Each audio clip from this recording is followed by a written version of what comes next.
మాతృత్వం 62వ వారం. మెను బాదం హల్వా, వెజ్ సలాడ్, కరివేపాకు పచ్చడి, boiled egg,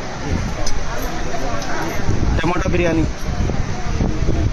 white rice, cabbage pakodi, meal maker శనగపప్పు, అరటికాయ పులుసు, పెసరకట్టు, చింతకూర పప్పు, ఫ్రూట్స్, సాంబార్, పెరుగు, పచ్చడి.